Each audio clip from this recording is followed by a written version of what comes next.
आप देख रहे हैं नेटवर्क 28 अनिकेत के साथ। नेटवर्क 28 में आज की कहानी में शीर्षक है ट्रेन का खौफनाक सफ़र। तो चलिए बढ़ते हैं आज की कहानी की ओर। ये बात तब की है जब मैं कॉलेज में था। मेरे पिताजी शिवजी के मंदिर में पुजारी है। ट्रेन में सफ़र करते वक्त मेरा सामना रहस्यमय खौफनाक भूतिया शक्तियों से हुआ। उस दिन के बाद मैं कभी ट्रेन में बैठने की हिम्मत नहीं कर पाया हूँ। ट्रेन का सायरन बजे तो भी मेरे दिल की धड़कन बढ़ जाती है। मेरे साथ वह दर्दनाक घटना तब घटी थी जब मैं अपने दोस्त बकुल और प्रदीप के साथ शिमला घूमने जा रहा था। हमने अचानक घूमने का प्लान बना डाला। तत्काल में ट्रेन टिकट बुक किया और फटाफट रेलवे स्टेशन पहुँचे। ट्रेन निकलने का समय हो चला था। बकुल और प्रदीप ट्रेन में चढ़ गए और मैं नाश्ता पैक करवाने के चक्कर में लेट हो गया। मुझे जोरों की बाथरूम लगी थी तो मैं उधर रेलवे स्टेशन के पास कोने में खड़े खड़े पेशाब करने लगा। अचानक मुझे किसी अनजान शक्ति ने जोर का थप्पड़ मारा। मेरे कान में तो जैसे सीटी बज गई। मेरा नाश्ते का पैकेट हवा में उछलकर बिखर गया। आसपास देखा तो कोई ना था, पर मैं जिस पत्थर पर पेशाब कर रहा था उस पत्थर से धुआं निकल रहा था। ये देखकर मेरे तो रोंगटे खड़े हो गए। मैं फौरन ट्रेन की ओर भागा और चलती ट्रेन बड़ी मुश्किल से पकड़ी। बकुल और प्रदीप मुझे देखते ही गालियां देने लगे। वह बोले कि कहाँ मर गया था, ट्रेन मिस हो जाती तो। अब मैं उन दोनों को कैसे बताऊं कि मैं किस मुसीबत का तमाचा खाकर आ रहा हूँ। ट्रेन ने रफ्तार पकड़ ली और हम तीनों दोस्त भी मस्ती में मस्त हो गए। बकुल और प्रदीप से मैंने तमाचा खाने की और पत्थर से धुआं निकलने की बात बताई, पर वह दोनों तो मुझ पर हंसने लगे। रात हो गई थी। हमने ट्रेन में ही खाना ऑर्डर किया और फिर कुछ ही देर में हम ट्रेन में बातें करते करते सो गए। बकुल और प्रदीप की ऊपर बर्थ थी और मैं नीचे खिड़की के पास सोया था। तकरीबन रात 3 बजे ट्रेन किसी वीरान जगह पर रुक गई। मेरी आँख खुली तो खिड़की से मैंने झाँका तो देखा कि बाहर झाड़ियों के पास बकुल खड़ा है और उसे किसी विकराल डरावने आदमी ने गले से पकड़ रखा है। मेरे तो होश उड़ गए।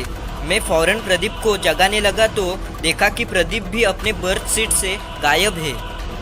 मैंने फिर से खिड़की में झांका तो देखा कि प्रदीप को भी उसी बकुल के पास किसी चुड़ैल जैसी डरावनी औरत ने जमीन पर गिरा रखा है और उसने प्रदीप की छाती पर पैर रखा हुआ है।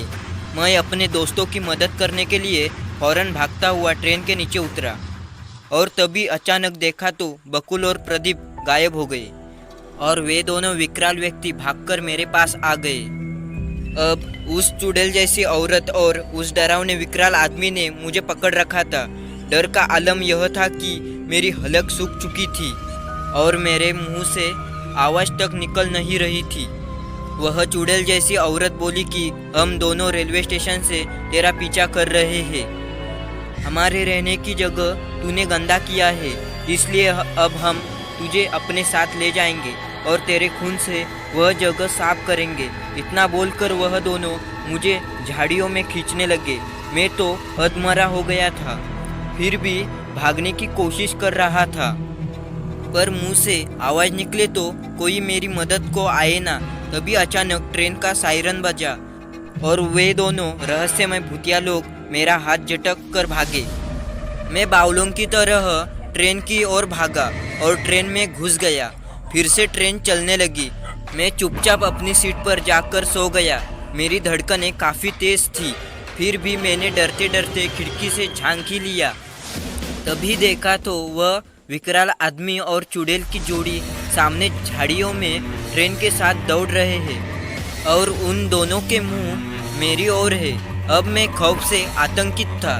मैं दहाड़े मारकर रोने लगा और चीखने लगा। हमारे डिब्बे के सारे मुसाफिर जाग गए और तभी देखा तो बकुल और प्रदीप दोनों कमीने दोस्त अपनी सीट पर से नीचे उतरते हैं। वे बोले कि हम तो उठे ही नहीं हैं, अपनी सीट पर ही सोए हुए थे। जबकि मैंने उन दोनों को ट्रेन में ना पाकर ही उन दोनों को बचाने के लिए ट्रेन से नीचे उतरने का जोखिम लिया था। सबने मुझे शांत कराया और मेरे दोनों दोस्त फिर पूरी रात जागते हुए मेरे पास ही बैठे रहे। हम तीनों दोस्त शिमला घूमे, पर ट्रेन के दर्दनाक हादसे की याद मुझे पागल किए जा रही थी। घर वापसी हमने बस में की। घर आने के बाद भी वे भूतिया जोड़ी मुझे डराती रहती थी। एक दिन मैंने अपने पिताजी से मदद मांगी। पिताजी फौरन मुझे उस जगह पर ले गए जहाँ पर मैंने पेशाब किया था। उन्होंने पानी की बाल्टी और झाड़ू मंगवाकर वह जगह खुद पानी से साफ कर दी और वहाँ हाथ जोड़कर बोले कि मेरे बेटे ने अनजाने में जो गलती की है उसके लिए मैं आपसे माफ़ी मांगता हूँ और आप लोगों की मुक्ति के लिए ईश्वर से प्रार्थना करता हूँ। उसके बाद हम घर चले गए। आज उस बात को 1 साल हो चुका है। वो जगह साफ कर आने के बाद कभी वह भूतिया लोग नज़र नहीं आए। मेरी मदद करने के लिए मैंने अपने पापा का शुक्रगुजार हूँ। लव यू पापा।